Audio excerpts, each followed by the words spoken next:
Hey guys, tonight we're stepping barefoot into a land of red earth, tall palms and rhythms older than words. You're waking up in a quiet Yoruba village tucked in the folds of West Africa, where tea trees don't just rustle, they speak. And no, not metaphorically. They've got something to say, and if you're patient enough, they'll say it with drums. Here communication doesn't rely on paper, parchment or pigeon.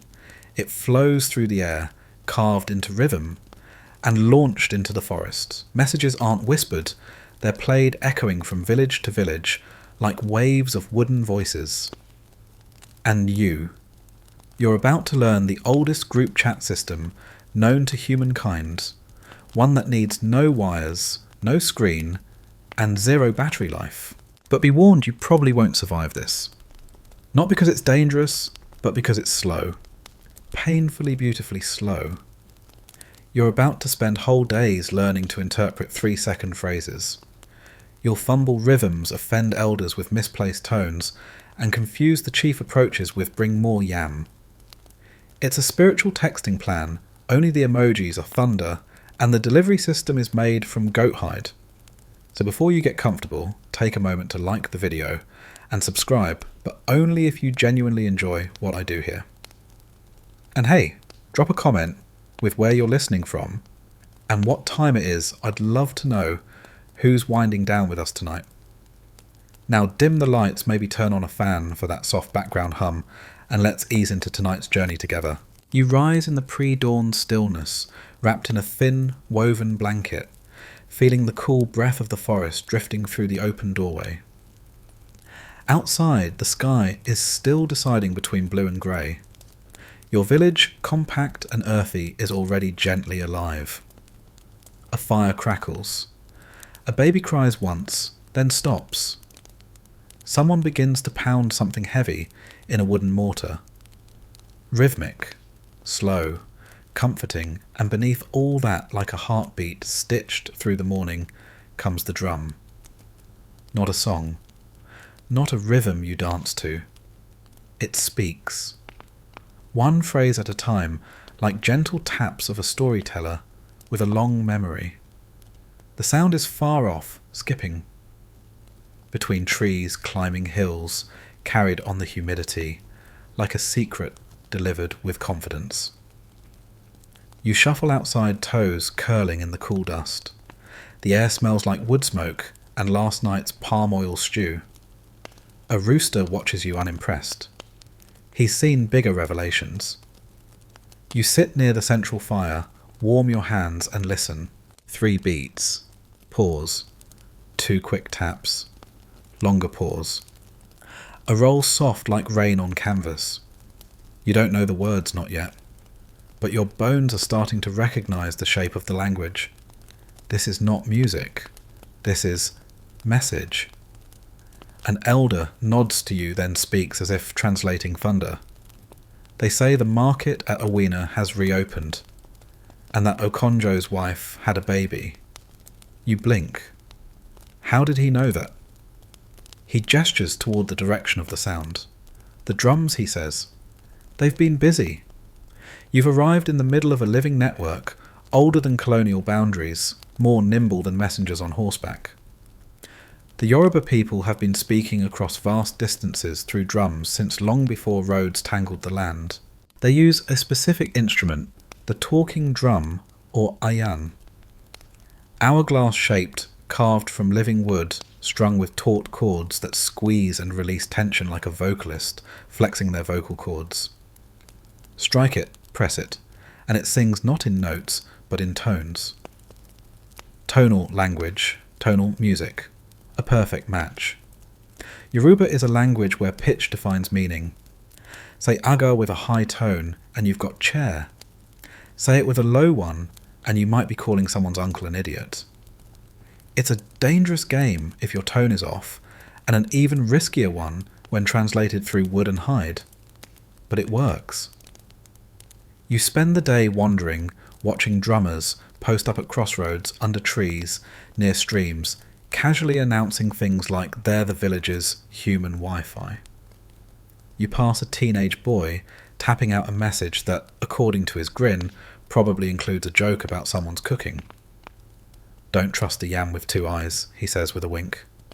You nod, like that makes sense. An older woman responds by drumming something soft and slow, punctuated by a crisp double beat at the end. The boy groans. Apparently she clapped back with a proverb about lazy sons who forget to sweep the compound. Your guide, his name is Oyin, explains that everything is coded. The drums don't literally say the words. They play a stylized version of them, longer, poetic. Each phrase elongated, packed with repetition and context, like stretching a thought across a mat and letting it dry in the sun. Historians still argue whether these phrases qualify as language in the traditional sense, or whether they're more of a performative shorthand, a cultural Morse code, if you will. But to the people here, it's not up for debate. The drums speak, and the people understand. You try drumming a word carefully, gently, it comes out as something between the fish swims and your shoe is broken. Oyin winces. Close he lies kindly. The roosters barely finish their first round of philosophical crowing before you're awake and already slipping on your sandals. Your back still remembers yesterday's awkward drum posture, and your fingertips sting slightly from where they met goat-hide a little too enthusiastically. But none of that matters. Today is your first real day of training. Oyin meets you at the edge of the compound, already carrying a small bundle of wrapped tools and a half-finished drum slung over his back. He doesn't say much. He rarely does in the mornings, preferring to let the waking world set its own rhythm. The two of you walk quietly beneath tall trees, their trunks rising like quiet elders, their leaves rustling in a slow chorus. The forest is already full of sounds, bird calls, that sound suspiciously sarcastic insects, buzzing like they're gossiping about you. The soft crackle of dew drying on sun-warmed bark. After a long walk through the narrow forest path, you arrive at a clearing where an old man sits cross-legged beside a carved tree stump, sharpening a small chisel. His name is Baba Oluso. You know this because Oyin told you in whispers the night before he's carved more drums than there are stars in the sky. Or so he claims. Baba Oluso doesn't look up. He simply pats the dirt beside him. You sit. He hands you a length of smooth, unworked wood iroko. He murmurs the sacred tree chosen not for how it grows, but for how it listens. Not all trees want to talk, he says. But some are born loud. He taps the centre of the wood with one knuckle. The sound is dull, but he seems satisfied. This one has something to say, he murmurs. We'll help it find its voice. You glance at Oyin. He shrugs. Just nod, he whispers. It's easier that way. So you begin. That night you lie awake in your hut, fingers sore-mind buzzing. You think about that moment when the drum first rang. When something that had been just tree and hide and cord became a speaker, a storyteller, a translator of human thought into rhythm. The fire outside is down to coals, the shadows long and sleepy. Somewhere a nightjar calls out once, then falls silent. You turn over and stare at the ceiling, then whisper, how do you teach wood to talk Oyin from the other bedroll mumbles? The same way you teach a goat to keep secrets. Slowly. And with snacks. The next few days unfold like a calm procession of bruises and revelations. You learn how to hold the drum, not clutched, not tense. Balanced. Like carrying a sleeping baby with a very particular opinion on tempo. Baba Oluso teaches without many words. When he does speak, it's usually in metaphors. Strike it like you're asking a question, he says. Then squeeze it like you're listening for the answer. Some days you practice tone matching. Yoruba has 3 basic tones, high, mid and low, but the combinations create a jungle of possibilities. You spend hours trying to match a simple word like ile home, only to realise you've accidentally said ile earth or ile return. It's a tonal landmine, and your drum is the messenger with terrible handwriting. Oyin helps, mostly by laughing at your mistakes. One morning, Baba Oluso hands you a palm-sized gourd filled with black powder. Charcoal and ash, he says. For the drum's throat. You rub it inside the hollow cavity, darkening the wood, absorbing moisture, quieting two sharp edges of the sound. It smells like the beginning of a storm. This gives the drum weight, he says. Not physical, memory. Historians still debate how much of this process was spiritual ritual versus practical craftsmanship. But standing here stained to your elbows in ash, you stop caring about the debate. Because the drum feels sacred now. It feels like something you should bow to. And then almost a week after your first meeting, you play your own. Just one phrase. A greeting. 3 high tones a dip, then a rise. It doesn't sound like a master's voice, but it doesn't sound like noise either. It sounds like trying. Baba Oluso nods. Oyin gives you the world's slowest clap. And as the sun leans into the trees, long, golden limbs stretching across the compound, you realise something. You've taught wood to talk. Or maybe, just maybe, you've finally learned how to listen. You wake to the hush before the morning. Not silence exactly, just the kind of soft pause the world takes right before it begins again. The trees haven't started their usual gossip, and even the chickens are being considerate. It's almost unsettling. Then from far off comes the first message. It rolls in like thunder, stitched with punctuation, 2 beats a skip, a rising triple tap, and a long, drawn-out echo that seems to hang in the air long after the drum has gone quiet. It's not music, it's a sentence, a message, maybe even a secret. You sit up slowly, mind still half in dreams. Your fingers twitch, already mapping rhythms against your thigh. You don't know what was said not yet, but you want to. Today is different. Today your training moves from craft to code.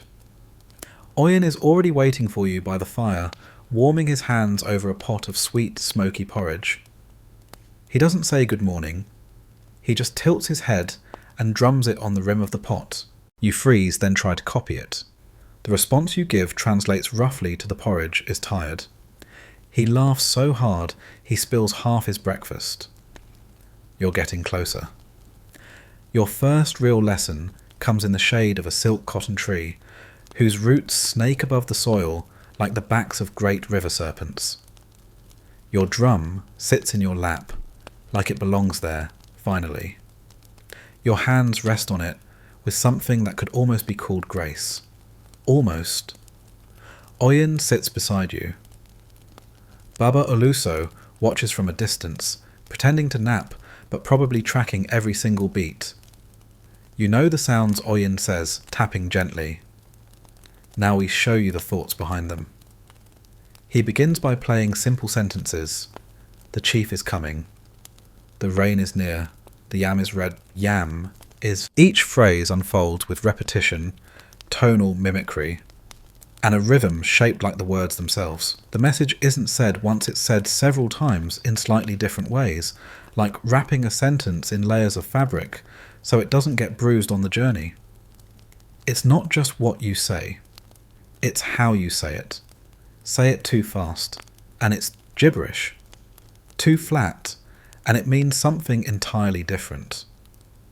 You once turned celebration into cow stomach by squashing a middle tone. Don't rush, Oyin says. Let the word bloom. You practice. For hours, your hands begin to find the flow.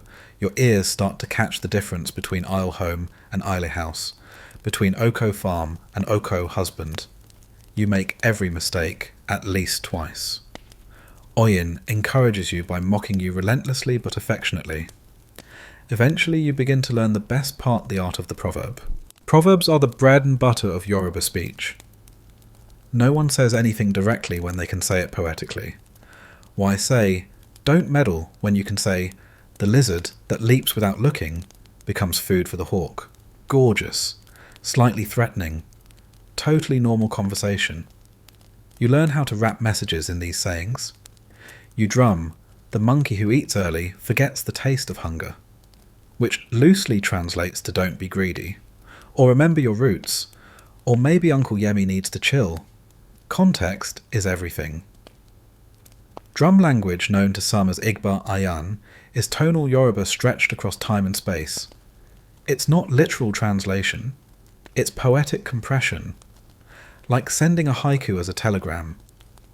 Historians still puzzle over how drummers could convey such specific messages with so few distinct tones. The answer: they don't send words, they send ideas. And the community does the rest.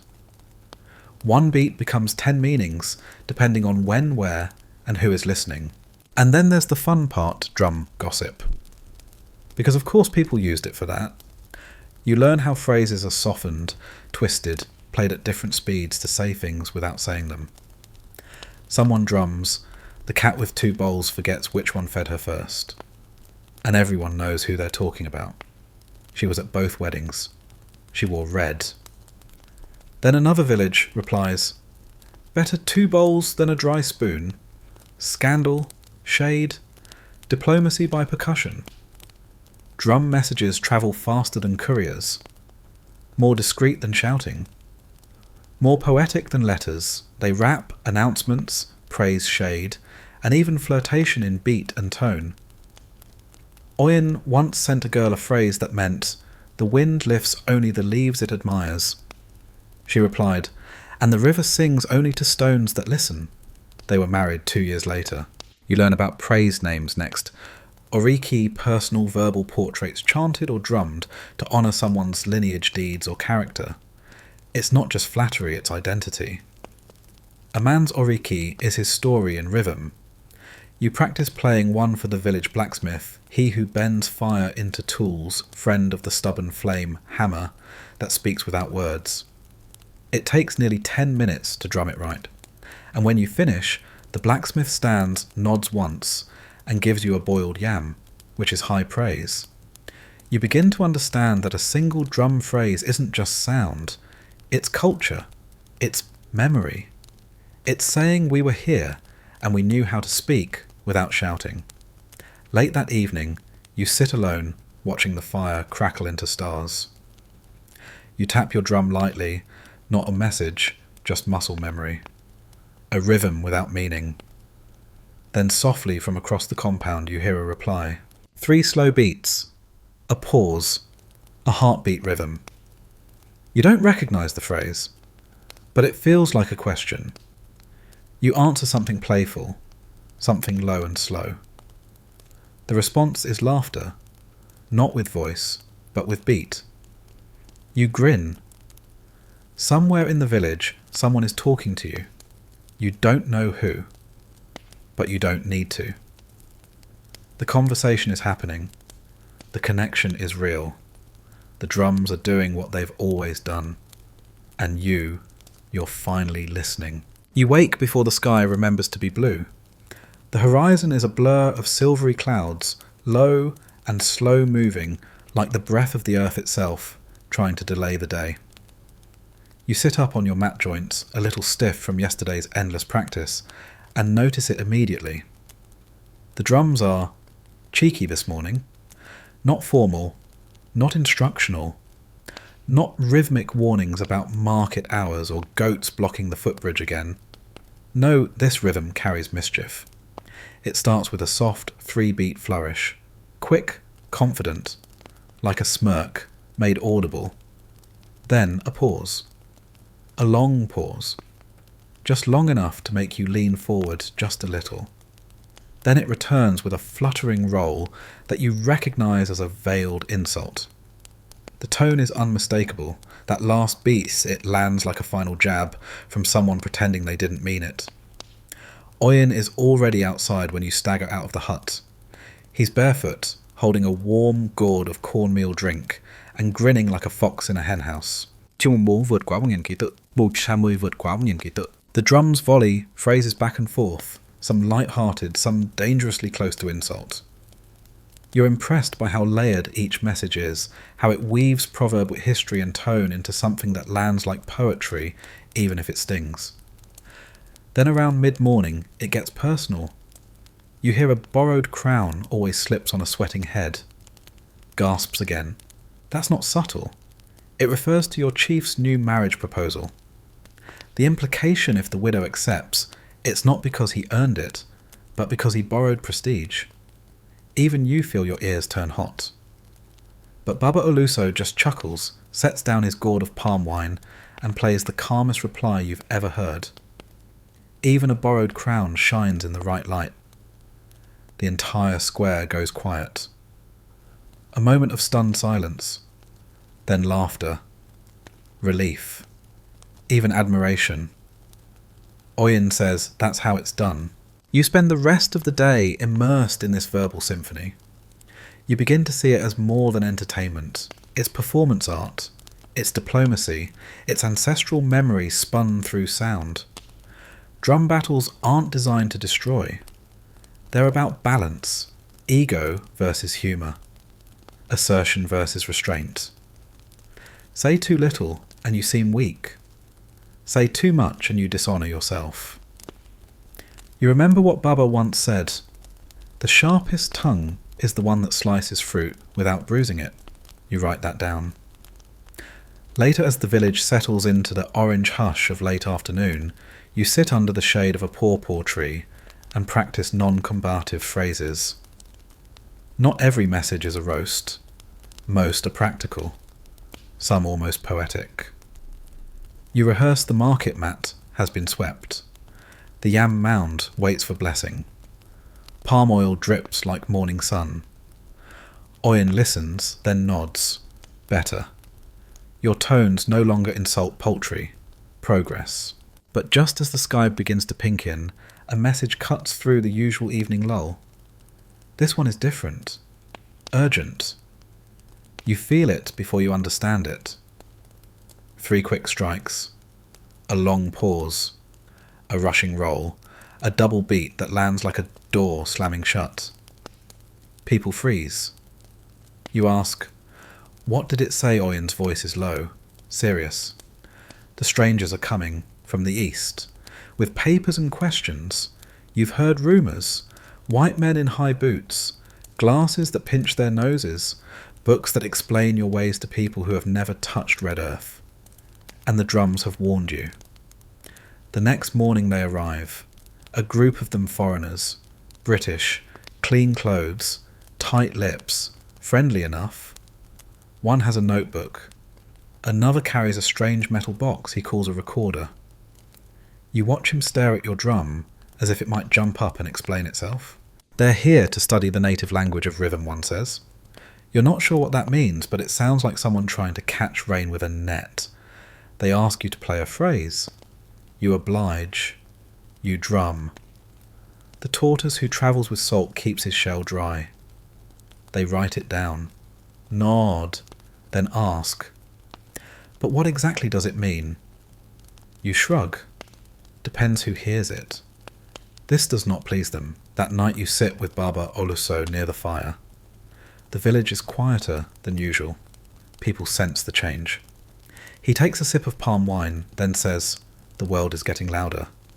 But that doesn't mean it listens better. You ask if the drums will survive. He doesn't answer, just plays a soft rhythm in his lap.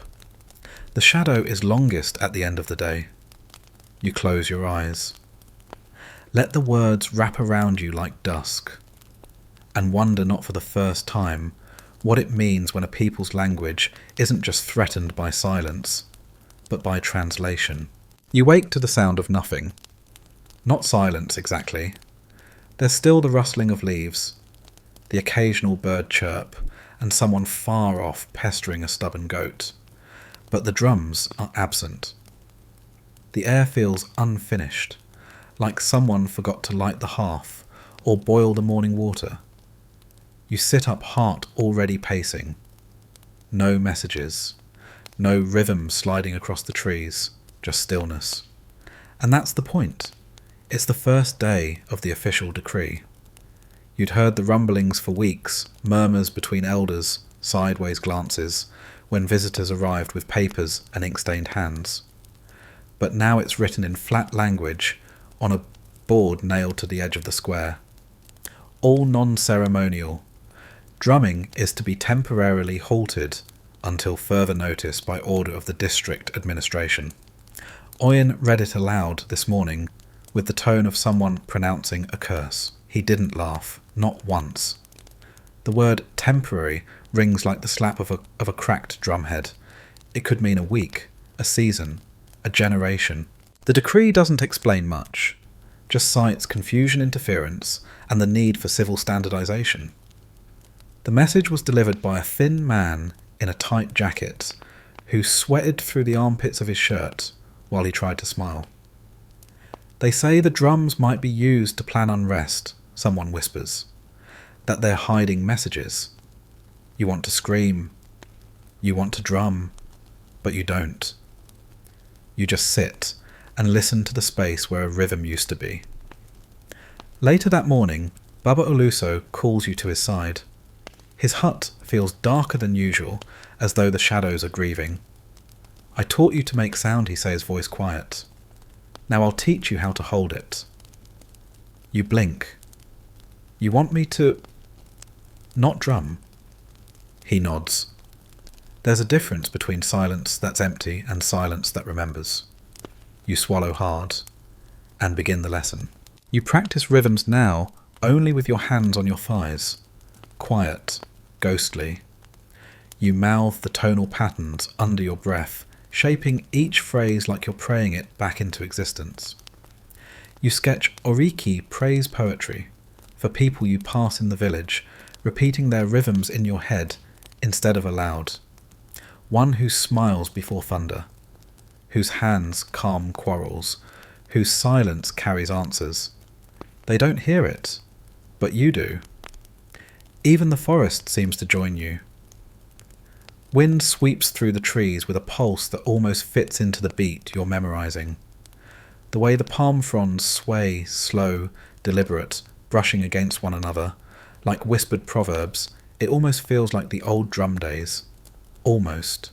That week you visit the elder drummer of a nearby village, a man named Tunde, who hasn't played publicly in years. You'd heard stories. That he once stopped a war with a single rhythm. That his drum was buried then dug up during a famine when people needed to remember how to speak with care. He sits by his fire when you arrive, eyes like cracked marble, drum resting in his lap, like an old pet. I heard they've silenced you, he says before you speak. You nod. He taps once on the rim of his drum, a tiny sound, a memory barely audible. Then he plays a rhythm so slow, so fragile, it's like watching rain land on a sleeping leaf. You close your eyes. The rhythm translates to something like, the sky still moves, even when hidden. You understand, deep in your chest. You sit with him until dark, saying nothing, saying everything. Back home, people begin finding ways to express themselves again, quietly, cautiously.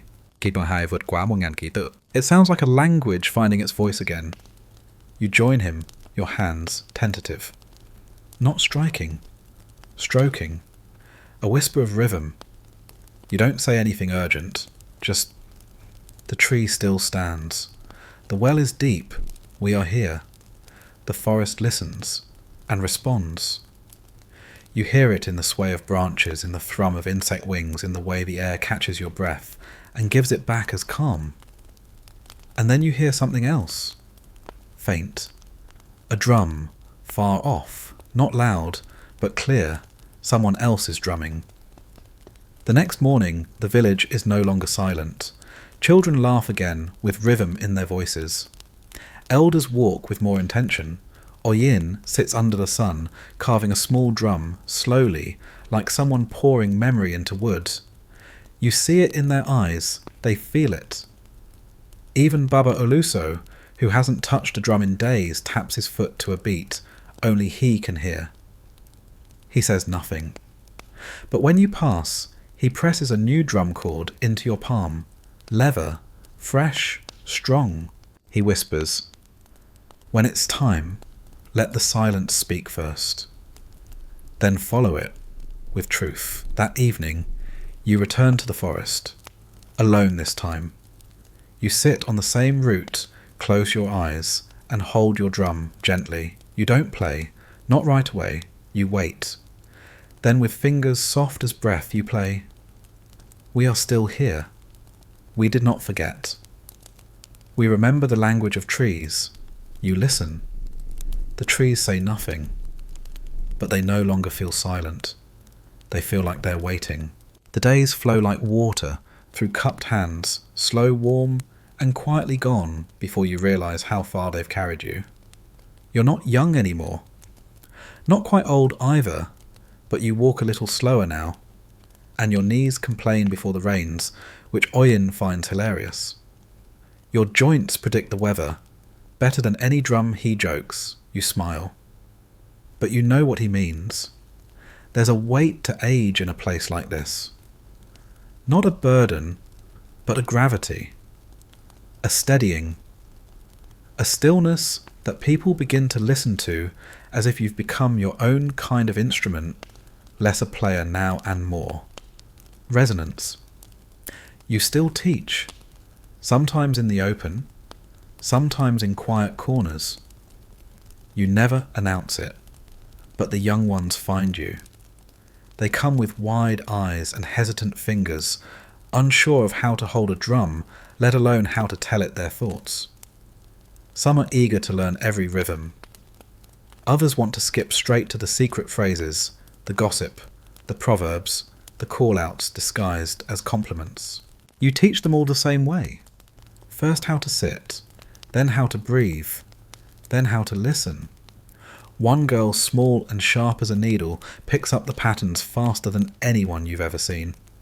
She mimics your tone before you even finish the phrase. She drums with the same tilt of the wrist you learned from Baba Oluso all those years ago. You tell her gently, you're not playing sound, you're shaping meaning. She nods, like she's always known. And yet not everything is teaching. Some days you just sit by the old drum shrine under the baobab tree, the one where Baba rests, now his name carved into the stone, not in letters, but in rhythm. 4 wide marks, 3, narrow, a space, then a final beat. His life compressed into one long phrase.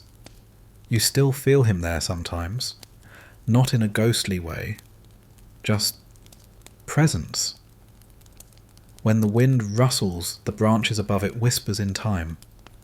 When a dry seed pod rattles on the path, it strikes like a memory. Không sẽ vượt quá 1.000 ký tự. And miraculously there are still drums. Not everywhere, not always, but they're back. In ceremonies, in dusk gatherings, in the quiet messages passed between mothers calling children from neighbouring compounds. Come home, food is warm. The visitor arrives tomorrow. Don't forget your sandals again. You even hear a few battle phrases sneak in now and then, usually from the teenagers testing their wit. 2 roosters, 1 fence post, no feathers. They think they invented that one. You don't correct them. Let them have it.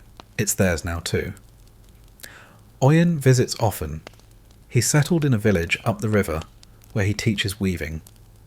But he drums still and writes down rhythms with charcoal on calabash scraps like they're poems. You sit together sometimes beneath the same pawpaw tree where you practiced your first gossip phrases. Now you don't say much. Sometimes you drum a joke. He drums the punchline. You both laugh without opening your mouths.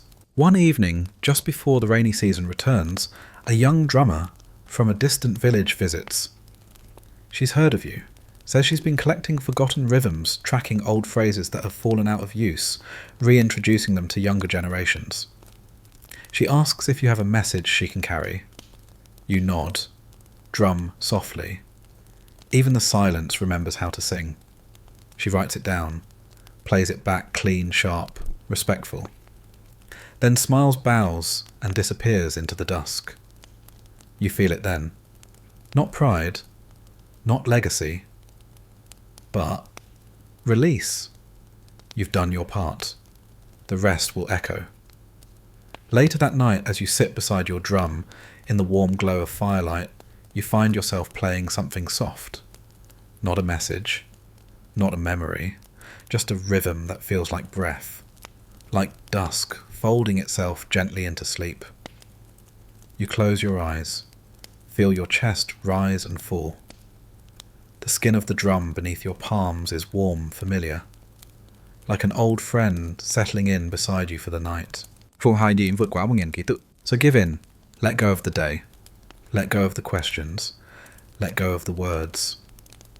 You are cradled now in the hush between stories, the sacred pause, where sound begins, where dreams remember, where you soft and safe finally fall. Good night, quiet drummer. The night listens with you. Hey guys, tonight we set out into a world of wool, windburn, and wildly misplaced confidence. You're standing at the edge of the known world in the 19th century. There's a stiff wind off the Arctic ice sheet. Your boots are already damp, and the men around you are quoting romantic poets like Byron and Coleridge, as if they were reading grocery lists.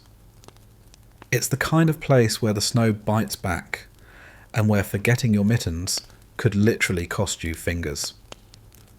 Welcome to the golden age of polar exploration, where maps ended in dragon survival manuals were vague at best.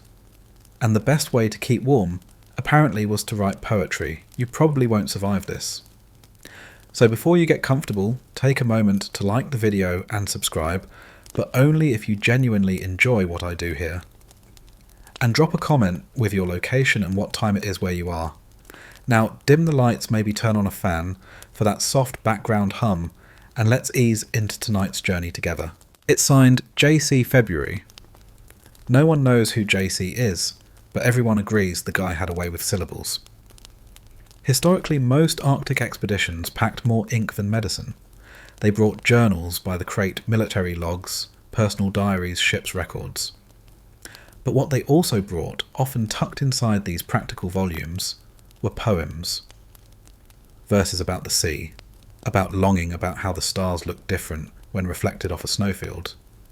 There's even evidence that some expeditions held writing contests during the endless dark. Now, it wasn't all sentimental drivel. There was satire too. One petty officer allegedly wrote an entire sonnet cycle mocking the ship's cook, who had turned a week's worth of pemmican into something that looked and smelled like shoe polish.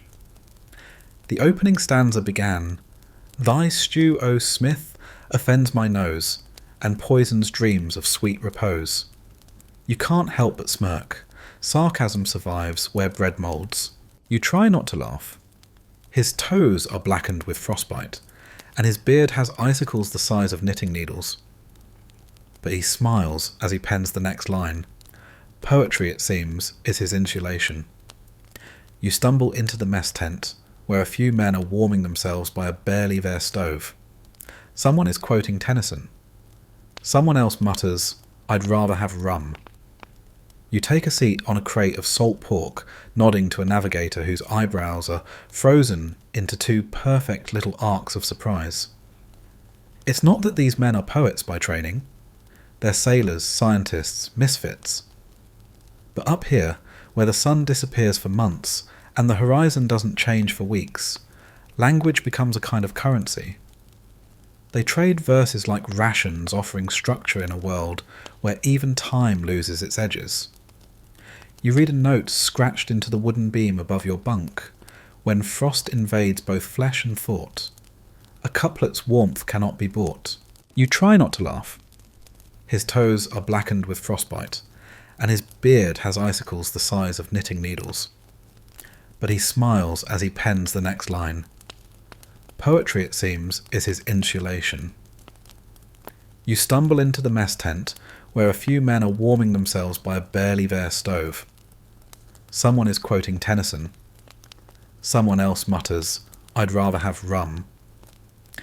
You take a seat on a crate of salt pork, nodding to a navigator whose eyebrows are frozen into two perfect little arcs of surprise. It's not that these men are poets by training. They're sailors, scientists, misfits. But up here, where the sun disappears for months and the horizon doesn't change for weeks, language becomes a kind of currency. They trade verses like rations offering structure in a world where even time loses its edges.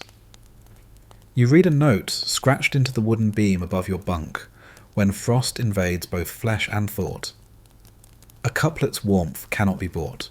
Historians still argue whether this poetic impulse was deliberate therapy or just the brain's strange way of making sense of extreme boredom. After all, when your days are spent measuring ice thickness and your nights involve not dying, maybe a limerick about snow lice is the only form of rebellion left. You try it yourself. One night, curled under a reindeer pelt, you scratch a quick verse into the edge of a crate. My fingers ache. My breath is thin. I miss the pub, the warmth, the din. It's no masterpiece, but someone finds it the next day and adds, "But here I am in frost and fog, befriending rats and journal log." And suddenly, it's a thing. You've started a poem chain. It passes from bunk to bunk, verse building on verse. A quiet excitement bubbles up something to look forward to beyond the next ration of biscuits and the next sunrise that never comes. By February, even the captain joins in. His contribution is stiff formal and uncomfortably obsessed with the word providence. But the fact that he participates at all makes you feel like you're all weirdly in this together. The truth is, there's something both humbling and hilarious about trying to rhyme while your ink freezes mid-stanza. One man resorts to writing with soot on scraps of canvas. Another composes entire epics aloud because his journal disintegrated when he tried to use it as kindling. You admire their grit and their completely disproportionate dedication to iambic pentameter. And speaking of grit, you hear stories from the old hands. One insists he met a Norwegian who carved haikus into walrus tusks. Another swears he saw a rival ship's crew reciting Shakespeare naked just to prove they weren't cold they were. Whether any of this happened is up for debate, but in the Arctic, a good story doesn't need to be true, it just needs to be shared. There's one night when the aurora borealis lights up the sky like a hallucinatory disco. You all stumble onto the deck, mouths open, eyes, wide words forgotten. For once, no one speaks in rhymes. Just silence, except for the creaking ice, and the odd whimper from someone overcome by the sheer weird beauty of it all. But by morning, someone's already scribbled in their log.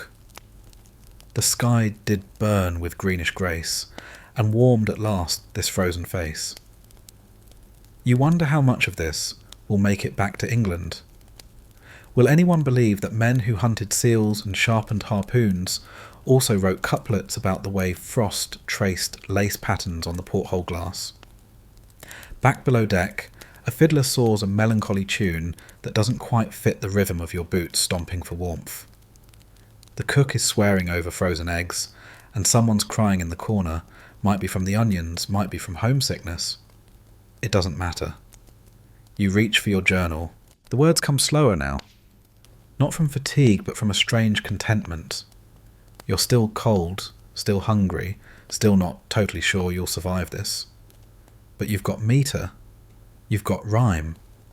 And up here, those things can feel like blankets. The captain calls for lights out, and the lanterns sputter to darkness. You lie still, pen, clutched in hand, the last line of your latest stanza hanging in the air. If snow must fall, let verses rise, to meet it soft with starlit eyes. You wake to the familiar sound of wood creaking like old bones under the pressure of the ice. The ship groans, as if it too regrets signing up for this little adventure. Above deck the sky is grey and indifferent, and a fine powder of snow sneaks through every crack. You blink against the chill teeth already beginning their daily chatter. Breakfast is a handful of hardtack and a questionable slice of salted beef. One bite and you're convinced the cow had unresolved issues. You chew thoughtfully, watching a group of men gathered near the boiler, reading aloud from a new poem someone slipped under the door last night. It's a bleak sonnet about frostbite and the betrayal of boots that promised to be waterproof. Oh, leather skin, so cracked and sly, you swore to guard, yet let me die. It gets a solid round of nods and one slow clap from Jenkins, who lost 2 toes last week. Poetry reviews are very literal up here. You haul yourself to the deck boots, crunching on frost that never melts. The sails hang limp, crusted with ice, and the wind has the sharpness of a butcher's knife. You catch sight of the cook trying to make soup with snowmelt, and something he insists is seal meat, though you swear it smells like boot leather. He's humming a sea shanty, you think, but set oddly in 3/4 time. You're well into the everything is frozen, and maybe I'm hallucinating phase of the expedition now. The sun hasn't shown its smug little face in weeks. The compass spins like a drunk at a ceilidh, and the ship, well, the ship is beginning to freeze into the very landscape it was supposed to conquer. It's here, in this surreal stillness, that poetry becomes necessity. Not entertainment, not mere pastime, a desperate need. At night, with the lamps low and the temperature lower, the officers huddle in the reading room. They pass around verses scribbled on the back of supply manifests and scraps of canvas. You sit nearby, wrapped in every layer you own, listening to a middling haiku about snow blindness and a limerick so inappropriate that it nearly gets someone reassigned to the bilge watch. One sailor, Murphy, reveals a sprawling poem he's been working on since autumn. It's an epic in 4 parts, ode to the biscuit, elegy for the last penguin, the ballad of the bursting thermometer, and a love poem addressed to the stove. It's surprisingly moving. The stove bit gets actual applause. Thou radiant beast of iron cast, I warm my rear, my heart beats fast. It's easy to laugh, but only because you're not crying. Below deck, you find yourself drifting into conversation with Alton, a former school teacher turned expedition naturalist, who, despite the dwindling rations and multiple cases of chilblains, is painstakingly compiling a shipboard anthology. He calls it Verses of the Icebound. He's hoping it'll be published when you return, though the odds of returning seem to decrease with every temperature drop. He tells you about an old tale, possibly apocryphal, of a ship that went down off the coast of Greenland. The sole surviving poem from the crew was found stitched into a man's coat lining. It read simply, "We dreamed of warmth, but froze with verse. Our rhyme's our final frozen curse." Historians still argue whether that poem actually existed, or if it was invented by a later novelist for dramatic flair. Either way, you kind of hope it's true. Because the ship is stuck now, completely, icebound in a white creaking prison. The men take turns hacking at the surrounding sheets with picks, but it's futile. You're wintering in the Arctic whether you like it or not. It's December the 21st, the solstice. Someone decorates the mess with bits of sailcloth and a poorly carved wooden snowman who loses his nose mid-morning. Spirits are low. Spirits, the drinkable kind, are lower. To keep morale afloat, the captain suggests a poetry contest. First prize is a wool sock with minimal holes. Second prize is not peeling potatoes for a week. Third prize is, well, survival. You participate. You write a dramatic ode about frostbite betrayal and unrequited love with a sled dog. You place 4th, but receive a single raisin as consolation. Honestly, worth it? Later you help sort the growing pile of literary output into categories: melancholy, humorous, questionably erotic, and we're not sure what this is. One poem begins with "O blubber lamp, my oily flame." Illuminate my sins and shame. It ends with an illustration that is both anatomically baffling and frankly quite impressive, considering the artist's frostbitten fingers. You start noticing how the poetic themes mirror the emotional weather of the crew. In early autumn, the verses were filled with anticipation and grandeur. By December, they lean toward introspection, homesickness, and the occasional hallucination. One midshipman swears he wrote a sonnet dictated by a snowdrift. It was surprisingly tender. During an especially bitter night, the ship creaks so violently it wakes everyone. You rush to the deck, heart pounding, but it's just the ice shifting again. Still the scare lingers. The next morning, someone posts a poem to the main mast. The ice did crack. Our hearts did race. But death, it seems, has no such pace. Everyone reads it. No one speaks. Then someone mutters, "Could have used a better meter." Nervous laughter follows. You begin to understand the strange psychological scaffolding these poems provide. Like handrails in a blizzard, they give the mind something to grip.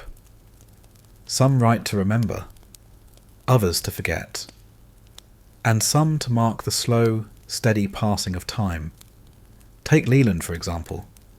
He writes a quatrain every morning at sunrise, whether the sun appears or not.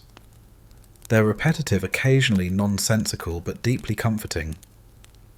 Day or dark I mark the sky, with lines that neither ask nor lie. He tapes them to the bulkhead with pitch and hope. By January, the ship has essentially become a floating library of mental health management strategies. There's talk of turning the boiler room into a performance space.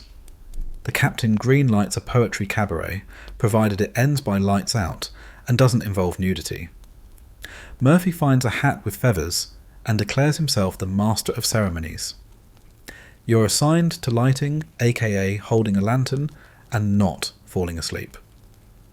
The show is a chaotic blend of comedy, tragedy, and questionable rhythm. One piece is entirely in iambic tetrameter and involves sock puppets made from seal fur. Another is a dramatic reading of laundry complaints framed as a Greek tragedy. The finale is a group performance of a ballad for the bucket dedicated to the communal latrine. Somehow it all works. You're warm with laughter, something the blubber stoves couldn't manage alone. And yet, through the farce and the rhymes, something else creeps in. A kind of reverence. A recognition that these men in this absurd and unforgiving landscape have made something soft and human. A buffer of beauty against a world that wants to chew them up and spit out bones. Before bed, you read one last poem passed to you by Alton. It's unsigned. No laurels bloom upon this shore, no crowds shall cheer, no bells implore. But if we freeze, let it be said, our verses lived though we are dead. You lie there in silence, not cold, not warm, but deeply, profoundly still. You awaken to silence complete and unnerving. No wind howling past the rigging, no boots clomping overhead, not even the telltale groan of wood against ice. Just stillness, like the Arctic has decided to hold its breath. You sit up slowly, bones stiff from the cold, and wonder if everyone else on board has simply vanished in the night. It wouldn't even be the weirdest thing that's happened. You stumble into your boots, still damp from yesterday, and climb onto the main deck. The sun hasn't shown itself for days, but now a pale, eerie glow creeps across the horizon. It doesn't warm you, not even symbolically, but it makes you feel watched. You're still squinting into the distance when you hear a voice from below deck reading poetry aloud with the slow reverence of someone reciting scripture. Our souls may drift on seas of glass, but still our ink shall boldly pass. You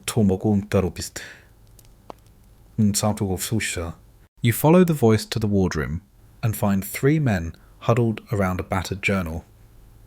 It's from the Franklin expedition. Yes, that Franklin expedition. The infamous voyage that left 2 ships and 129 men entombed in ice, their fate's uncertain even now. A few relics survived. Some journals, a handful of buttons, and scraps of haunting, handwritten verse. The man reading is whispering now, as if afraid to anger the ghosts. His fingers trace the edge of a page decorated with a tiny, shaky sketch of a sled. In the margin, written in cramped script, someone once scrawled, "To hunger is a quiet thing. It hums beneath the breath of spring." You feel a chill that has nothing to do with the air temperature. As you sit down beside the men, they tell you about a leather-bound book recovered years later, found near a skeleton that was still wearing his naval jacket. The pages inside were fragile, but legible. Most of them filled with verse. Not official records. Not charts or commands. Poetry. Historians still argue whether these verses were a deliberate chronicle, or simply the last desperate act of a man trying to remain human while dying in slow motion. The lines vary wildly in tone, some almost cheerful, others scrawled with the fury of a soul unravelling. The snow is meat, the sky is bone. I walk this road entirely alone. Some scholars believe poetry served as a psychological tether. Others argue it may have been the symptom of madness brought on by lead poisoning thanks to poorly soldered canned goods. And then there are those who think it was simply boredom distilled into art. You're inclined to believe all three. You flip through another salvaged reproduction. Someone had copied down fragments collected from various expeditions, including Franklin's. There's a page where the ink is blurred, as if the writer's tears had smudged the lines. I see my mother's porch once more, and yet my feet find frozen shore. One of the sailors beside you clears his throat and says, "That one always gets me." You don't ask how many times he's read it. Some things are sacred. By midday the talk has turned sombre. Men swap rumours about the Franklin crew eating their boots or worse. But then someone says almost defensively, "At least they kept writing." And everyone nods. You remember reading once that Sir John Franklin himself was a fan of romantic poetry. He reportedly brought a small library with him, including works by Wordsworth and Coleridge. That detail always stuck with you, the idea that a man planning to conquer the most inhospitable place on earth decided to pack poetry before extra firewood. It's absurd. It's wonderful. Later you find yourself curled beside a storage locker, flipping through a reproduction of what they're calling the Franklin haikus. That's probably not what they were intended to be, but they've been edited into 575 form by some modern archivist with too much time and not enough sunlight. The ice whispers lies. No sun today, just silence. I write to stay warm. There's something oddly comforting about them. Like finding your own thoughts echoed by someone long dead, their breath still warm in the shape of syllables. You copy one into your own journal and feel a strange sense of connection, like shaking hands across centuries of snow. By evening the talk turns to other expeditions inspired by Franklin's doomed journey. You learn about McClintock, who found the skeleton of a man lying next to a tattered copy of The Vicar of Wakefield. Or Crozier, whose final letters were filled with detailed weather notes and little verses tucked in the margins. Snow falls in waves like silent drums, and every flake a war begun. Was it a metaphor? Was he trying to document his decline, or was he just bored? The stove crackles as you ponder this, and Jenkins leans over to show you a copy of a poem he's been working on for days. He titled it Notes from the Bottom Bunk. It includes a brief reference to the Franklin men and a very moving line about shared blankets. The refrain "I write, therefore I am" comes back 3 times each time, softer, more resigned. You wonder if anyone from your own crew would be remembered this way, through verses found decades later, scrawled in the margins of inventory lists and personal logs. Probably not, but maybe 1 or 2 lines might survive. You consider writing something more formal tonight. A tribute maybe to those who tried to chart the Northwest Passage armed with little more than optimism and questionable footwear. Instead you settle for a couplet scratched into the icy bulkhead. With a spoon, they marched where maps dared not exist, and froze, but still they rhymed and kissed. Okay, maybe that last word's a stretch, but it rhymed. And in the Arctic, that's enough. The officers host a small reading later. No competition, no prizes, just an offering. They dim the lanterns and read by blubberlight. Each man shares a line or two, most original, some borrowed from the dead. One sailor recites a verse attributed to Franklin's second-in-command. We chased the edge of the earth's cold smile and found ourselves lost all the while. There's a moment of silence afterward, not for effect, but because no one wants to be the first to breathe. Then someone breaks it with, well, at least he didn't rhyme ice with slice again. Laughter. Tired, ragged laughter. The kind that says we're still alive. You return to your quarters and pull your blanket tighter. Your journal lies beside you, half filled with scribbles, smudges and rhymes you're not quite proud of. But they're yours. And they're warm in a way wool never quite manages. You remember something Alton said earlier. The Franklin men didn't just vanish, they documented their vanishing. That's the difference. You stare at the blank page and decide to document your own existence too. This night is long. My hope is thin. But I am here, and I begin. The nights have become so long, they barely deserve the name. You don't remember the last time the sky wasn't the colour of old iron. You mark the hours by the groan of the ship, adjusting to its ice prison, and the muffled sounds of boots pacing overhead, thud, drag, thud. The cold is a constant companion now. Not biting, not dramatic. Just present. Heavy. Like regret in physical form. Inside the cabin, where breath still fogs in the air, despite the fire, someone is writing again. It's always someone. There are no official duties anymore, not in the traditional sense. The maps haven't changed, the rations haven't changed, the view certainly hasn't changed, so instead everyone writes. Because that's the only way to make the days feel different from one another. You sit beside Murphy, who's scratching out another ballad on the back of an old ship manifest.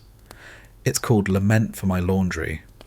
It begins, "Oh, socks of mine, so once complete, now freeze in lumps, no longer sweet." He says it's a metaphor for hope, but you're pretty sure he just misses warm feet. Elsewhere, Leland is composing something darker free verse this time, though it still rhymes more than he admits. He's muttering to himself as he writes lines like, "Each breath a blade, each smile a mask." You ask him what it's about. He shrugs. Cabin fever mostly. And that's when you realise this isn't just poetry. It's medicine.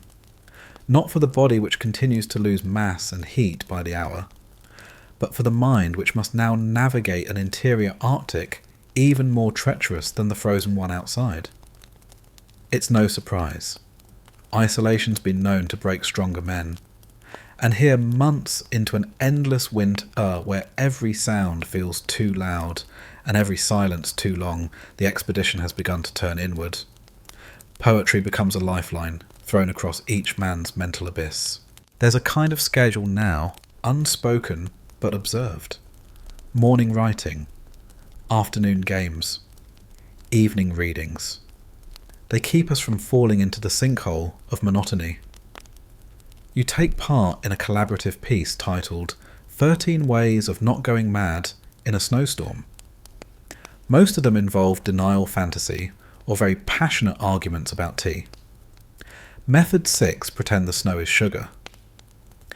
Method 9, write letters to your future sanity. Some men get more elaborate. Hastings, who used to be a clerk in London, now fancies himself a dramatist. He's halfway through writing a playset, entirely aboard the ship, but starring anthropomorphic seals. It's not very good, but it has a heart-stopping monologue about the futility of fish. I swam through dreams of krill and glow, yet here I lie betrayed by snow. He performs it with a glove on a stick, as the lead character. It gets a standing ovation. Well, a seated one, given the frostbite. Meanwhile, the ship's surgeon begins tracking the correlation between verse writing and patient morale. He doesn't have the instruments to be scientific about it, but he swears the men who write regularly complain less of phantom aches. Of course, those same men also claim they've seen walruses reciting limericks, so it's a mixed data set.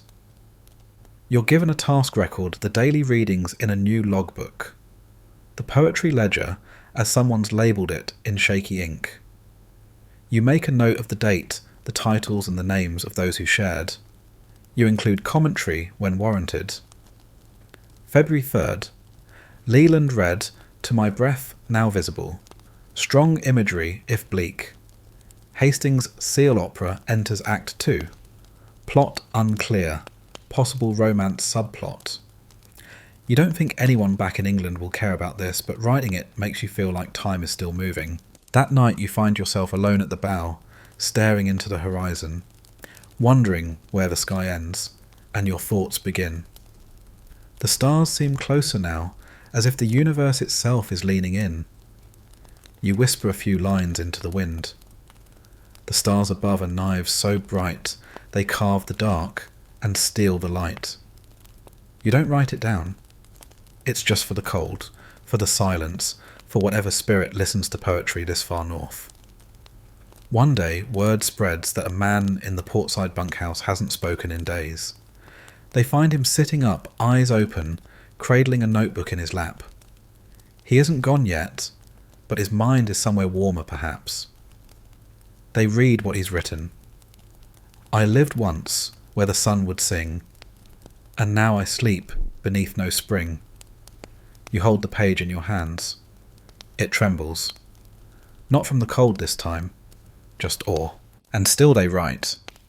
Even those who can no longer hold pens dictate to others. Even those who never fancied themselves poetic now rhyme in whispers as they fall asleep. Poetry is no longer pastime. It's identity. It's proof.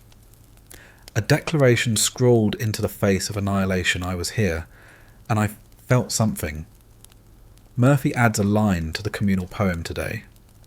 It reads, "If death comes wrapped in snowy cloth, I'll meet it warm in stanza's broth.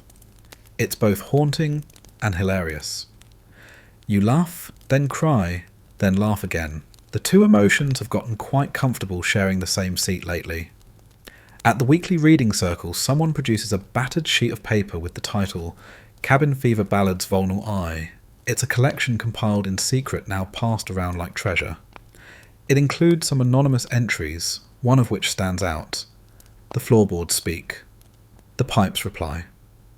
I argue back and wonder why. You read it 3 times before passing it along. It's mid-March when the first signs of melting appear.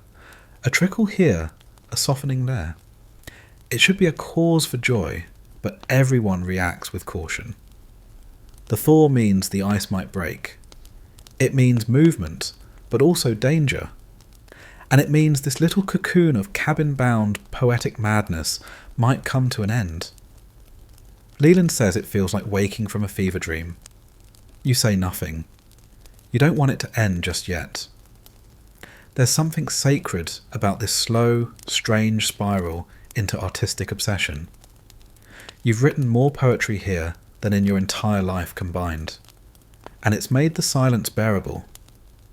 You write a final piece for the season, one last cabin fever ballad, before the great unknown unfolds again. We lived in ink and oil fumes, thick. We rhymed away each frozen tick. When sunlight breaks this papered night, remember us in whispered light. You don't sign it. You just fold it into the ledger, tucked beside the socks on it, and the ode to seal blubber. Back in your bunk, you run your fingers over the wood, over the scratches and carvings left by others. So many names, so many final lines. And as you drift off, you hear someone softly whispering into the dark. We wrote because the dark could speak. We answered back week after week. You smile, you sleep. Your breath leaves your lips in a fine white plume as you step into the corridor that leads to the officers' quarters. The floor creaks beneath your boots, the sound muted by frost, layering even the ship's insides now. You duck beneath a low beam brushing away a cobweb that surely shouldn't survive out here, but somehow does, clinging stubbornly to frozen wood like the rest of you. Tonight is the night of the Literary Society's monthly gathering, a formal name for a very informal meeting of minds slowly unravelling. The notice was carved into the message post by the main mast earlier, recitations, revelations, and rhymed reflections. 7 p.m. officers' mess. Attendance encouraged, socks optional. You arrive to a strange sight. Grown men gathered in woolen layers, their beards rimmed with frost, sipping a weak tea made from melted snow and dried lemon rind, listening intently as Commander Beecham delivers the opening lines of Hamlet from memory. His voice is shaky but earnest, his delivery punctuated by his nose whistling when he inhales. The men listen like they're at the Globe. Some close their eyes. One actually wipes a tear. It's unclear whether it's from emotion or windburn. You take a seat on an overturned barrel as the next performance begins, Lieutenant Davis red-nosed and missing the tip of his left ear, long story, reciting an original sonnet titled Upon the Cracking of My Chamber Pot. O vessel brave of clay and soul. You bore my burdens, made me whole. It is shockingly moving. You clap, everyone claps. Someone sobs into their scarf. This is what passes for high society in the Arctic. You're not even surprised anymore. The Literary Society, as it turns out, was born not out of boredom but desperation.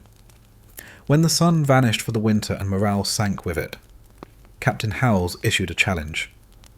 Let us preserve our civility and our sanity. Let the cold not strip us of wit. Thus, Tuesday night, readings began. At first it was simple, a poem or two, a short essay read aloud, maybe a memory of summer. But the gatherings grew theatrical, grew competitive. Tonight someone has even constructed a podium out of biscuit crates. There's a makeshift curtain hanging from laundry line, and a sign painted in lamp black, words are warmer. They aren't wrong. You're up next. You hadn't planned to read, but Alton, ever the ringmaster, pressed your folded paper into your hands and shoved you toward the front before you could protest. You clear your throat. The room quiets. The stove hisses like a disapproving aunt. You read the frost bites less when verses flow through lips turn blue and breath turn snow. Though bread is mould and tea is weak, my soul tonight still dares to speak. It's quiet for a moment afterward, then a slow clap, then a cheer, then someone throws a mitten in your direction, a sign of approval. Apparently, you bow. The mitten misses your head and lands in the tea kettle. Everyone agrees it was worth it. Later you overhear someone saying they haven't laughed that hard since the great mustard spill of November. You have no idea what that means, but you take it as a compliment. Outside, the wind picks up again. You step into the cold for a moment to clear your head. The stars pierce the darkness, glittering hard and bright. You can almost imagine them clinking when they move. You think about all the other ships, all the other crews doing exactly this gathering in cramped quarters to share words that warm. It's not just you. It never was. Back in the mess, the readings continue.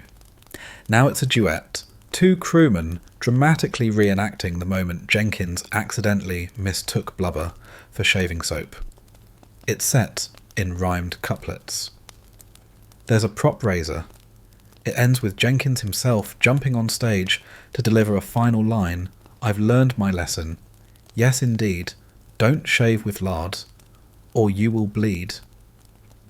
Thunderous applause. Well, 3 boots stomping and someone banging a spoon on a cup. Close enough.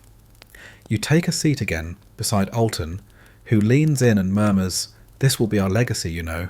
Not the maps, not the specimens, the stories. You nod. He's probably right. Somewhere near the back, 2 men are whispering over a tattered book of Milton. One of them is translating it into limericks. Another group is creating haikus about shipboard chores. One reads socks left in the snow.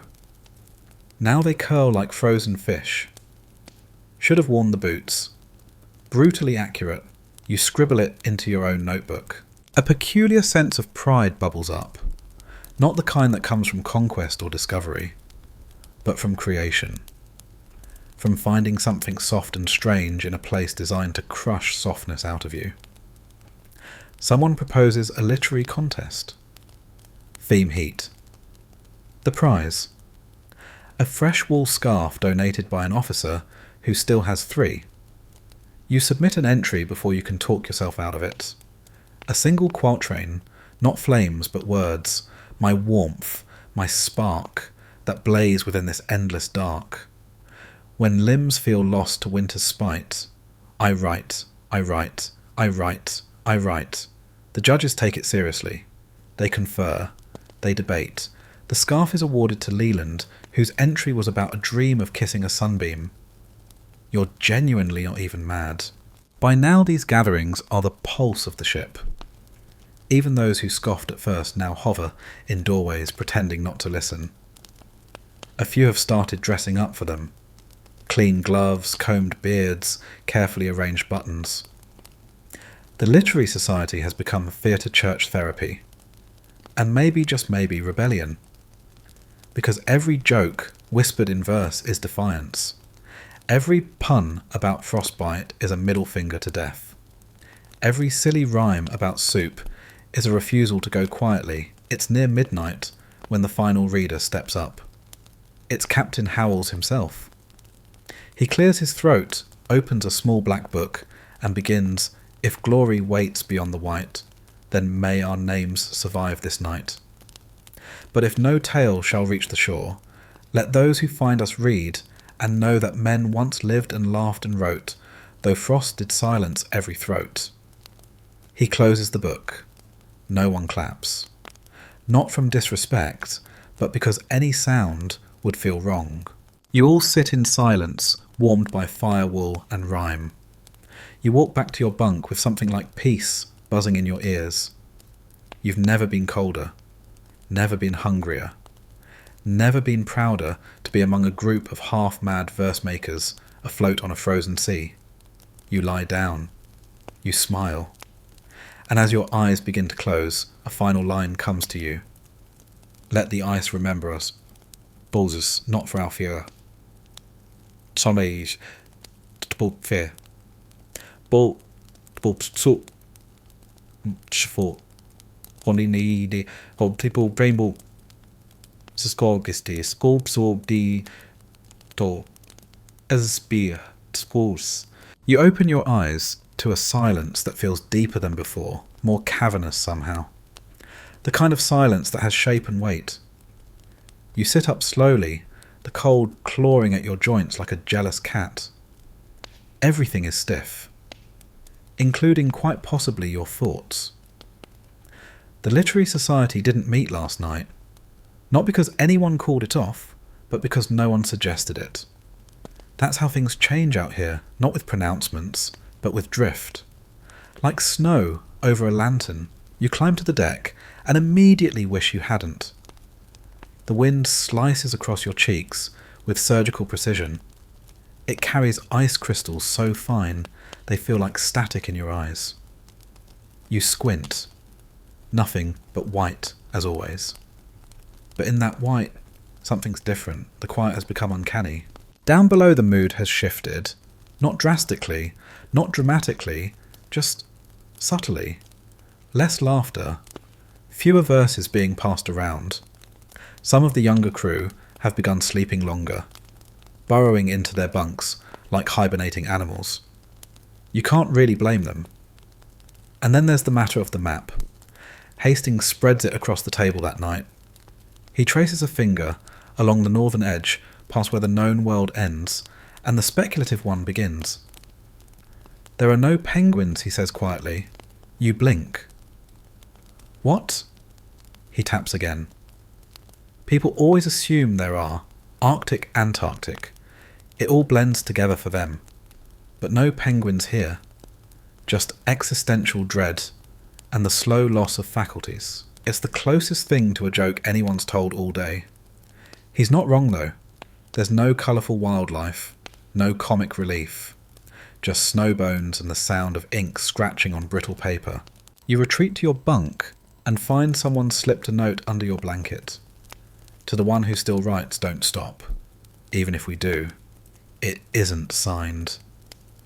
You breathe deeply. The air smells like seal fat and mildew. You write. They say we came to map the ice, but I believe we came to write. That night sleep eludes you.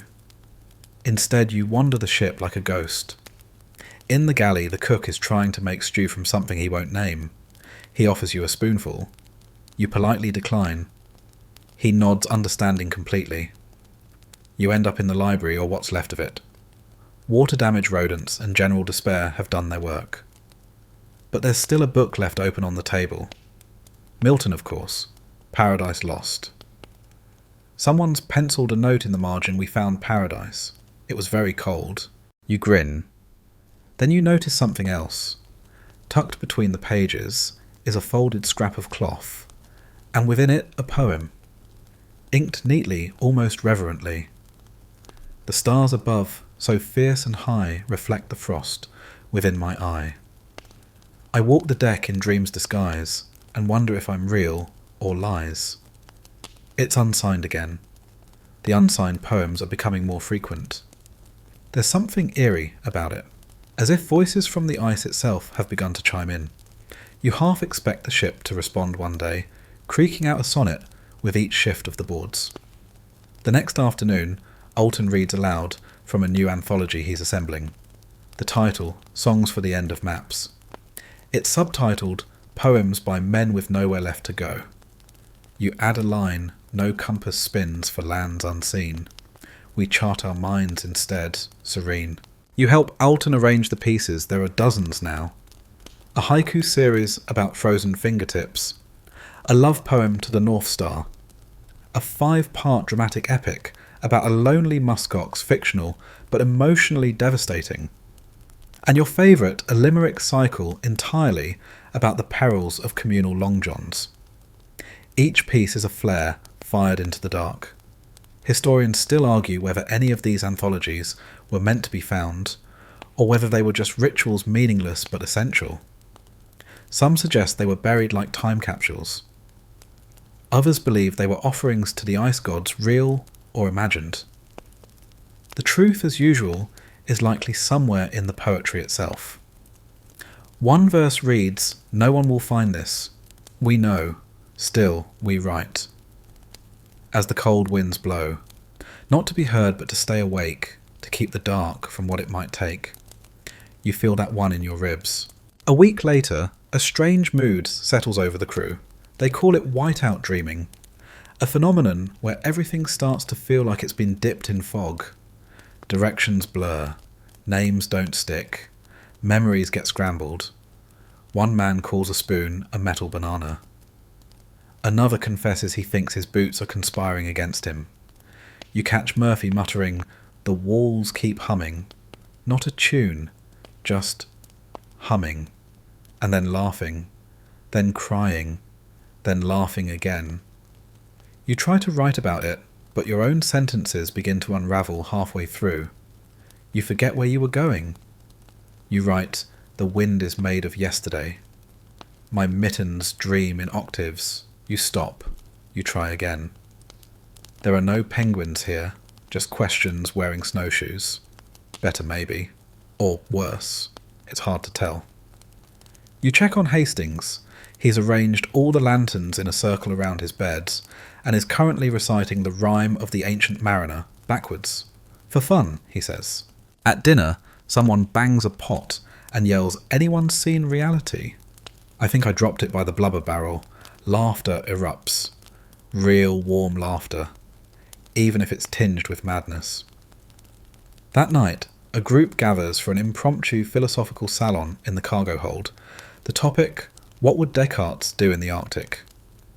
The answers range from freeze to write limericks about doubt. You contribute a short verse, "I think therefore I freeze." My thoughts like ice don't tease. I poke the void with rhyme and ink, and hope I'm not extinct. Alton chuckles. Existentialist haikus. That's new. You shrug. Felt timely. Outside, the snow starts again.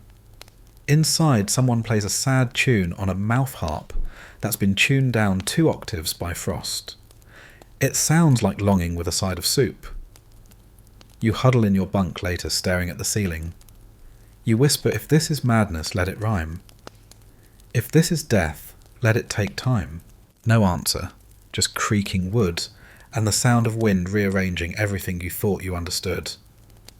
And somewhere far below your bunk, someone is still writing. A single line repeated over and over. We are. We were. We write. You wake to the sound of the postmaster. Yes. He still insists on the title, sorting through a bundle of what he grandly refers to as dispatches. Really, it's a pile of journals, letters that will never be sent, and a disturbing number of odes addressed to a woman named Agnes. No one knows who Agnes is. You've asked. Everyone's asked. Theories abound. Some say she's a long-lost love. Others whisper she's a metaphor for warmth. One particularly poetic theory suggests she's the personification of soup. Whatever the truth, her name appears in no fewer than 17 different works found throughout the ship. You sit beside the postmaster, thumbing through a water-stained journal. It begins, Dear Agnes. The sky is the colour of bruised fruit, and I find myself thinking of your laugh whenever the wind screams. It continues with a meditation on ice, the shape of a crack forming near the captain's quarters, and a recipe for porridge that ends with the line, a dash of salt, a whisper of hope. You close the journal slowly. There's something profound here, or mad. But those are close cousins now, aren't they? Alton appears behind you, carrying an armful of letters. Found these wedged behind the coal barrel. All addressed, no stamps. You glance at the return addresses. Every one is from a different man. Every one begins, if this is found. You gather them, lay them out, in a long, creaking line on the galley table. It becomes an accidental art installation, ink-smudged dispatches from a world most people never imagined, let alone visited. There's poetry in them too. Not always structured, not always intentional, but unmistakably poetic. One letter reads, The night is thick and tastes like iron. I spoke to the stars and they didn't blink. Another says, Agnes, if I don't return, know that my heart was last seen chasing a snowflake shaped like your face. You're almost moved. Until you turn the page and discover a footnote. Also tell my cousin Nigel, I forgive him. He knows what he did. You laugh, startling Jenkins, who's been quietly writing limericks in the corner. You sit down to begin organising this accidental archive. Alton wants to call it Voices from the Ice. You prefer we wrote so we wouldn't melt. A compromise is struck with dispatches from the icebound imagination. The entries are sorted by theme, longing, memory nonsense, death food, and of course Agnes. But there's something else in the letters. A kind of unfiltered surrealism. The kind that creeps into the mind when it's had too long to sit with itself. One crewman writes, The moon knocked on my window last night. She was polite, asked for sugar. I gave her snow. Another describes a dream where the ship began to float upward, not through water but through cloud. The captain adjusted the sails, and we caught the breeze of forgotten birthdays. You could dismiss these as frost dreams, but they're crafted with such care, such strange beauty. It's like the cold chipped away all pretense, leaving only the purest form of creative instinct. You try it yourself. You write a letter to no one. A dispatch from a mind slowly sliding sideways. You don't mean to be poetic. It just happens. There's a mirror at the bottom of the sky. I saw my shadow waving from the other side. You show it to Murphy. He nods solemnly and replies, Yeah, I've seen that guy too. No one thinks it's strange anymore. Reality is a sliding scale, and you're all somewhere in the middle. You find a letter in a biscuit tin, carefully folded. It's from the youngest crew member, barely 17. It's addressed to his mother. Dearest Mum, I haven't seen the sun in weeks, but I see you when I write. I see your apron dusted with flour, and I smell Sunday stew. The ship creaks like our attic stairs.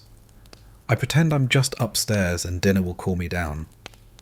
You read it aloud at the next gathering. No one claps, no one moves, but someone leaves a mitten on the table afterward. That's become a kind of standing ovation now. You continue the work sorting, preserving, even transcribing.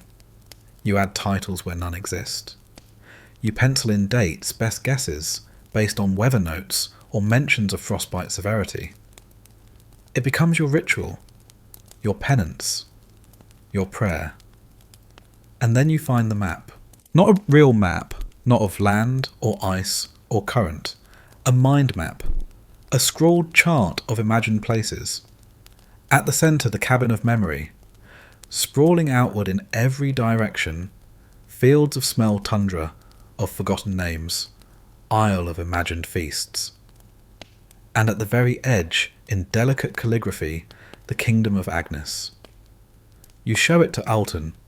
He smiles like someone who just heard the punchline to a decades-long joke. You think we'll ever get back, you ask. He shrugs. Not all of us, but maybe the poems will. You stare at the map long after he's gone. You trace the lines with a numb finger. You add your own place to it, the frozen inkpot. And then you write, we sailed to find a passage through, but found instead the world askew. Each journal now our proof, our plea, that thought survives what eyes can't see. Later you gather the crew in the hold.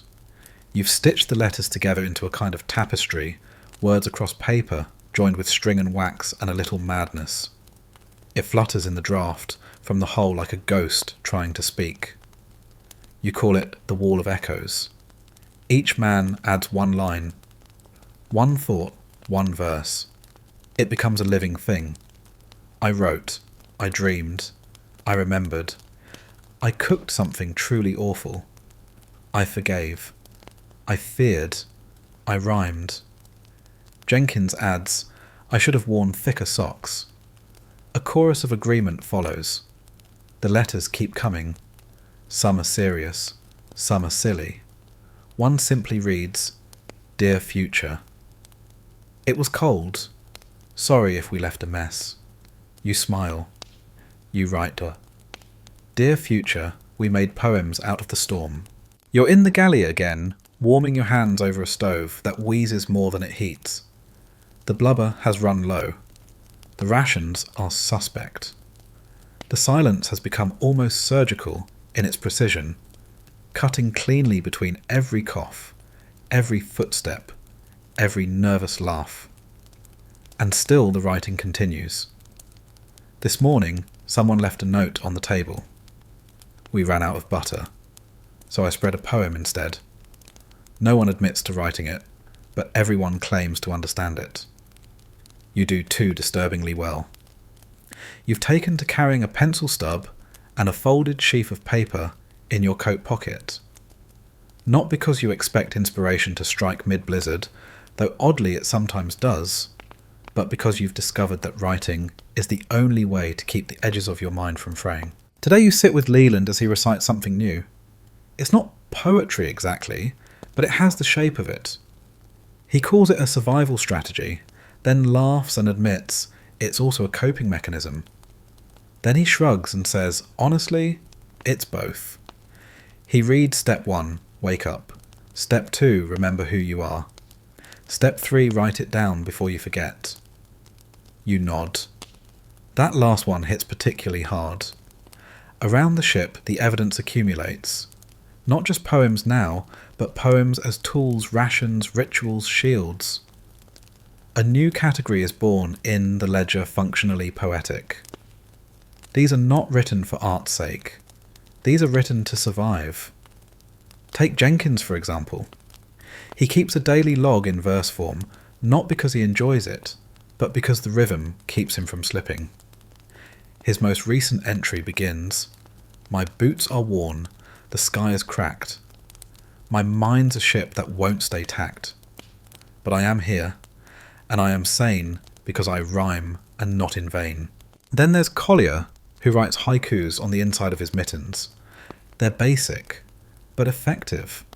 Soup is very hot, also very imaginary.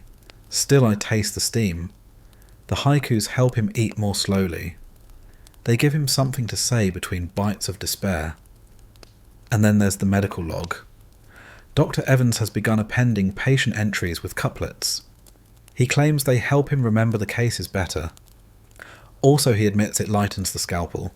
One reads patient blue in nose and toes, needs more tea and fewer woes. It shouldn't work, but it does. You contribute your own creation, a series of heating poems written not for beauty, but for breath control. Long exhalations, slow rhythms, soft words. The kind of things that warm you from the inside out. Your favourite, breathe in frost, breathe out flame. Whisper, slow your shivering name. You share it with the men. They use it like a prayer, like a chant, like a spell. You begin to wonder if poetry is more than coping. Maybe it's a method, a strategy. Maybe, just maybe, poetry is what lets you survive what prose can't endure. Historians still argue whether the poems of Arctic expeditions were a conscious effort to preserve morale, or simply the result of slow descent into collective dream state. But even that debate assumes a separation, poetry versus purpose. What if they're the same? What if meter is medicine? You write this on the galley wall. Rhymes are rations. Stanzas are shelters. Verses are fire. Someone adds, metaphors are mittens. Someone else scrawls, similes are soup. You all laugh until someone knocks over the water pail and everyone curses because melting ice is now a full-body chore. Later in the hold, the men gather for a new ritual, the exchange. Each person brings one verse, new or old, borrowed or begged, and trades it for someone else's. No criticism, no scoring, just words passed from hand to hand like food. You give away this one. The cold comes in like shame or sin, but softer still when poems begin. And you receive I dream in I ams, because sleep won't come in prose. You pin it to the wall above your bunk. You sleep better that night. More than ever, writing has become a form of resistance. Against despair, against silence, against the sheer inertia of existing in a place that actively forgets you every minute you linger. You hear stories from older hands. One claims a poet on Shackleton's crew wrote a sonnet each time they shifted camp. Another swears that one Arctic explorer taught his sled dogs to respond to commands in rhyming couplets. That one's probably not true. Probably. Still, it makes you wonder. If the ice has a language, it must sound like this crisp syllables, soft alliteration, echoes caught between glaciers. You begin writing a longer piece, an epic if you can manage it. Not of conquest, but of endurance. You title it Verses of the Vanishing. Its first stanza is simple. We came with charts and noble aims, but left behind our shapes and names. The world forgot our boots, our bones, but maybe not our whispered tones. You write it slowly, line by line, a few words each day. It becomes your anchor, your offering.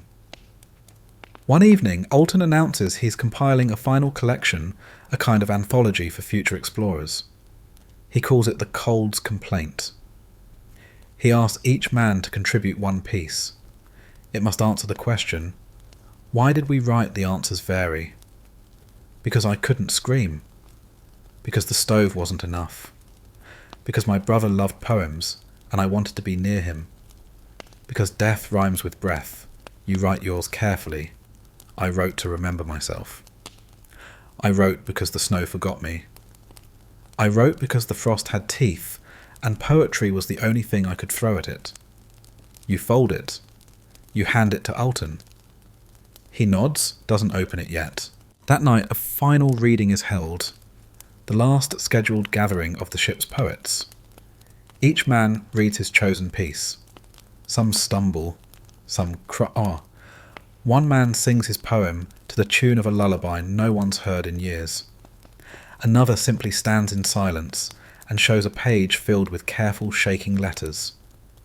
My hand still moves. That's enough. You all stand. Not to applaud, but because it feels like the right thing to do.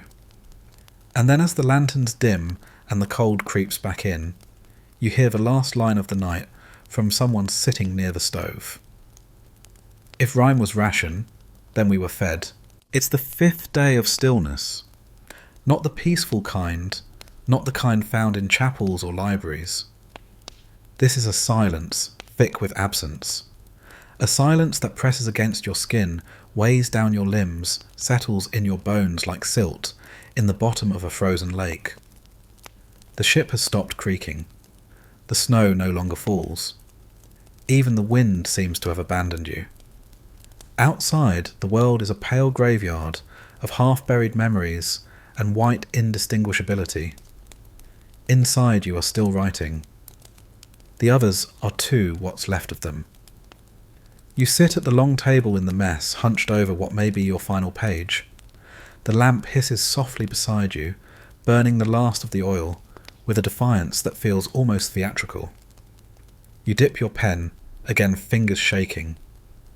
The snow has swallowed every name, the stars forget from whence we came. Yet here I write, and with each line refuse the cold its grand design. It's not your best work, but it's yours. And out here ownership of a thought, a sentence, a rhythm, that's a kind of salvation. You walk the corridors now, quieter than ever, tracing your fingertips along the scratched beams. The nail heads the initials left by men who can no longer grip a pen. Every wall seems to echo with their last phrases.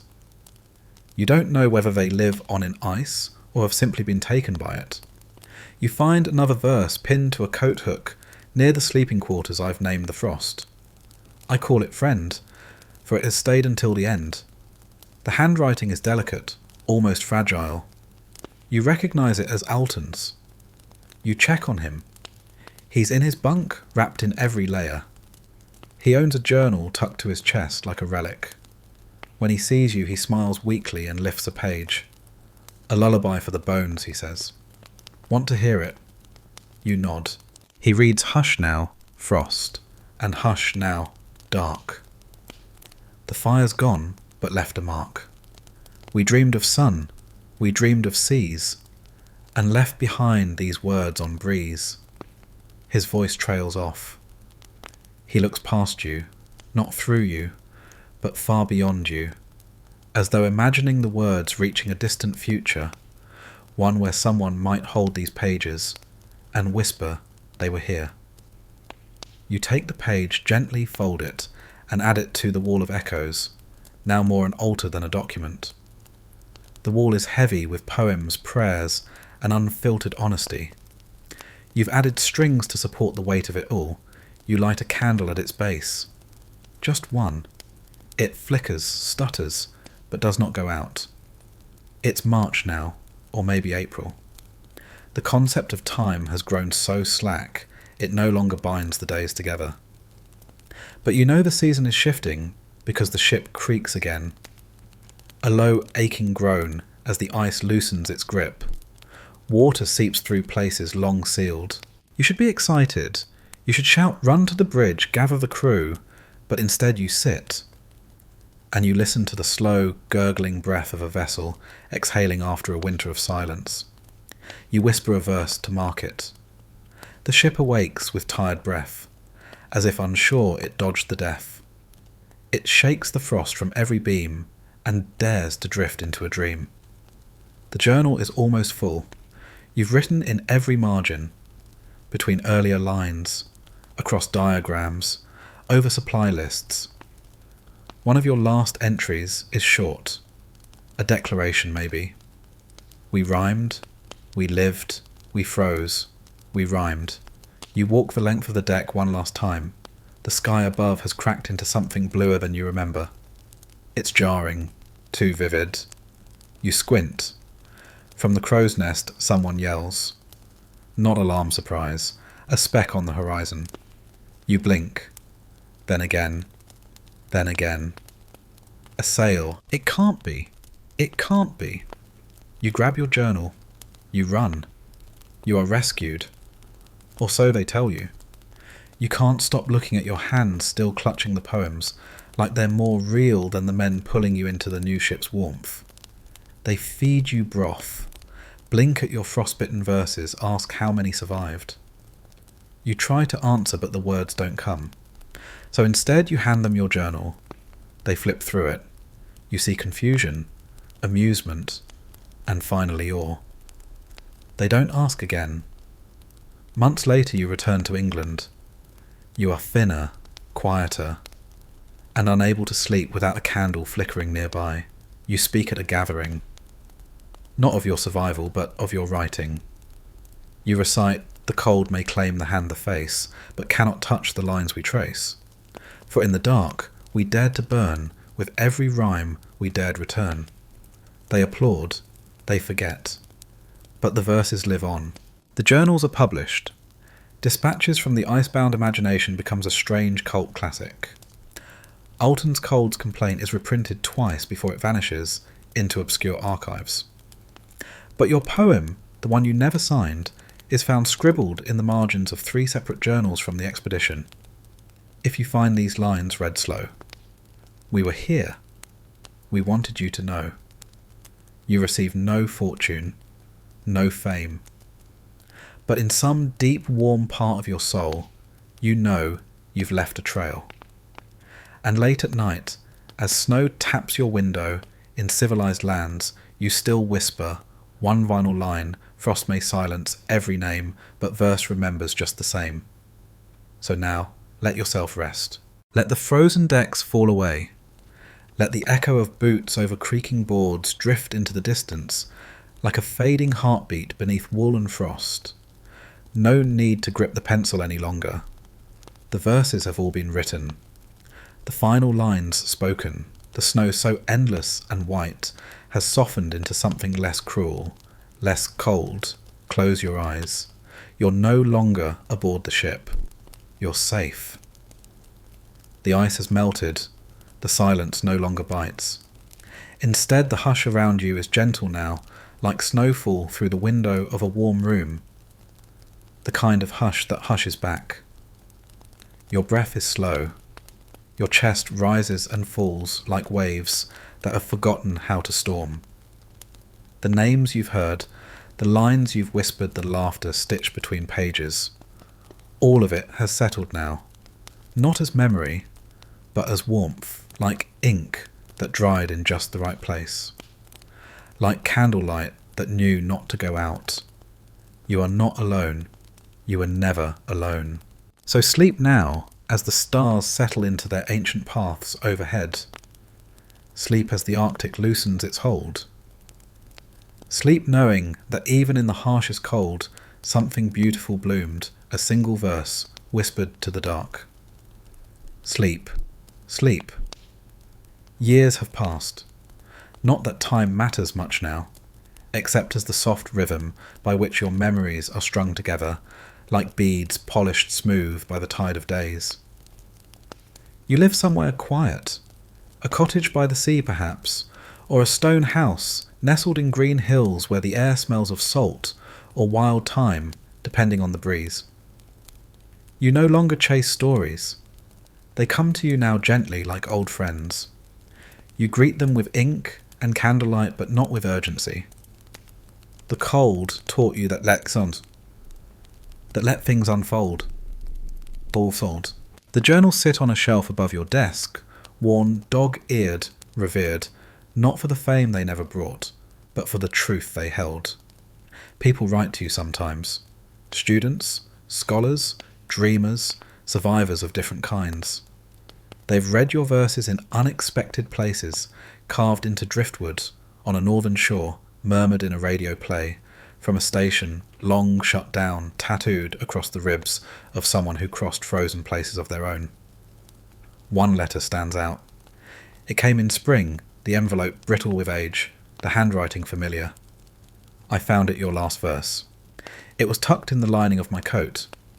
I don't remember placing it there, but there it was. You saved more than yourself, you know. You saved the story. Thank you, Alton. You trace your finger over the signature. A breath catches in your chest, not from pain, but from the fullness of it. The circle closing. Not a rescue by ships or hands, but by words passed back and forth across the silence. You keep writing. Not about the ice, not anymore. But the cadence remains. Short lines. True ones. You still believe in rhyme, not for prettiness, but because it dares to bring order to chaos. Because it makes memory easier to carry. Some nights the wind scratches the window pane just so, and you feel the deck beneath you again. Hear the slow breath of thawing timber. Smell the tallow, and ink, and fear. You don't flinch. You let it in. You understand now those winters shaped you, but they never held you. You walked out of them trailing verse like breadcrumbs for others to follow. The last page of your new journal is blank. You hesitate. Then with steady hand you write, "Let the ink run where the snow once fell. Let the silence answer what the words can't tell. We burned, we rhymed, we passed the flame, and now we rest without regret or name." You close the journal. A candle flickers beside you, not from the draft, but because it's time. You rise, step outside. The night is clear, impossibly vast. Above the stars are not cold. They are watching, listening.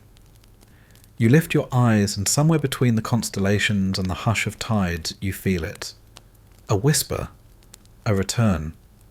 And so you walk into the dark, not as a survivor, not even as a poet, but as a witness.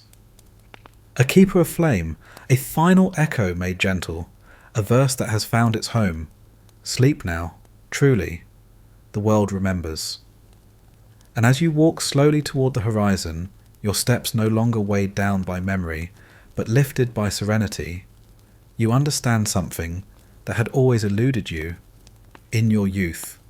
It is not greatness or triumph that makes a life worth remembering, but how one endures in silence, how one preserves the beauty of humanity in moments no one witnesses. Far off the forest hums with the last calls of evening birds. The wind no longer howls as it once did, but brushes your coat like a lullaby. Every breeze seems to carry the voices of those you lost. Alton's quiet recitation of his final poem.